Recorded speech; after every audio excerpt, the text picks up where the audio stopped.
بسم اللہ الرحمن الرحیم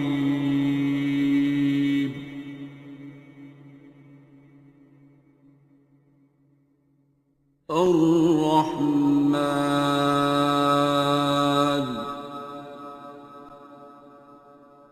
جو پڑھے اس پہ آپ کا عمل ضرور ہو، وہ آپ کا پریکٹیکل ضرور ہو، اور پھر اس میں سے جو آپ کو اگر دنیاوی بینیفٹ ہو تو اس کو پھر بانٹے، اس کا صدقہ زیادہ سے زیادہ آگے کریں۔ بس ایسے ہی طوطے کی طرح نہ پڑھتے جائیں، ادروائز وہ آپ کی باڈی پہ بھی اس کے ایفیکٹس آتے ہیں۔ یہ اللہ کی تجلی ہے، یہ ایک حد تک آپ برداشت کریں گے، ٹھیک ہے۔ اگر آپ امام کے برابر کھڑے ہونے کی کوشش کریں گے تو آپ اس کو برداشت نہیں کر سکیں گے۔ اس کو آپ کے آگے جو امام ہوتا ہے اس کا لیول اور ہوتا ہے، اور جو اس کے پیچھے ہوتے ہیں ان کا لیول اور ہوتا ہے۔ نبی کریم صلی اللہ علیہ وسلم امامت کر رہے تھے تو انہوں نے سلام پھیر کے غصے سے کہا تھا کہ کون پڑھی جا رہا تھا میرے ساتھ؟ اب آبویسلی دل میں کوئی پڑھ رہا تھا، نہیں تو سارے بتاتے یہ پڑھ رہا تھا، تو کوئی دل میں پڑھ رہا ہوگا، نماز کے اندر قرآن ہی پڑھ رہا ہوگا۔ اس کے باوجود وہ جلال میں تھے، اور پھر انہوں نے ہم سب کو کہا کہ تم لوگوں کو کیوں سمجھ نہیں آتی، میرے پہ بوجھ پڑ جاتا ہے۔ اس طرح ہی سمجھ لو جب میں جو پڑھ رہا ہوں آگے، تو اسی طرح عبادات بھی یا تسبیحات بھی اگر آپ اللہ کی خاطر کر رہی ہیں، اگر تو ہم کم ہی کر رہے ہوتے ہیں اللہ کی خاطر، یا جنت لینے کے چکر میں کر رہے ہوتے ہیں، یا دوزخ کے ڈر میں کر رہے ہوتے ہیں، یا دنیاوی مسائل کے لیے کوئی پڑھ رہے ہوتے ہیں، ہم اللہ کی خاطر تو بہت کم کر رہے ہوتے ہیں۔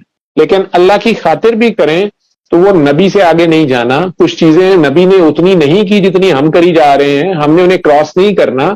اگر ان سے زیادہ کرنے کی کوشش کریں گے، جیسے صحابہ کرام نے قسمیں کھا لی، تین نے کہ جی میں شادی نہیں کروں گا، ایک نے کہا میں ساری زندگی سوؤں گا نہیں، تیسرے نے کر لیا کہ میں ساری زندگی جو ہے روزے رکھوں گا۔ آپ کو جب پتا چلا تو آپ نے ان سے کہا کیوں کہا ہے تم لوگوں نے؟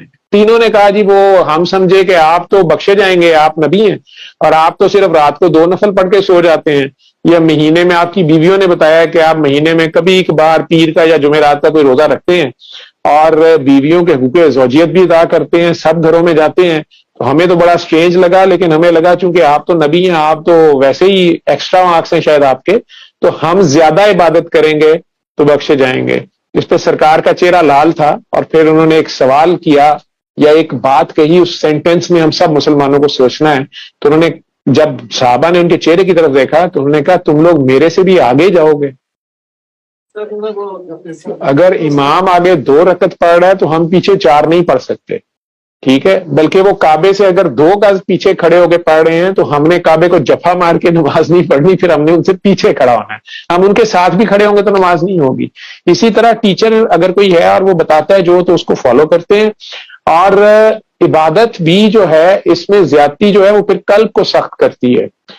عاجزی آنی چاہیے عبادت سے، جو مرضی آپ عبادت کریں اس سے پھر آپ میں عاجزی آنی چاہیے۔ اگر وہ عاجزی نہیں آ رہی ہے، الٹا آپ کی پارسائی آپ پہ طاری ہو رہی ہے، آپ اپنے آپ کو بڑا نیک سمجھنا شروع ہو گئے ہیں، یا اس سے بھی خوفناک کہ آپ کو دوسرامیاں نظر آنا شروع ہو گئی ہیں، تو آپ شیطان کے راستے پہ چلے گئے ہیں۔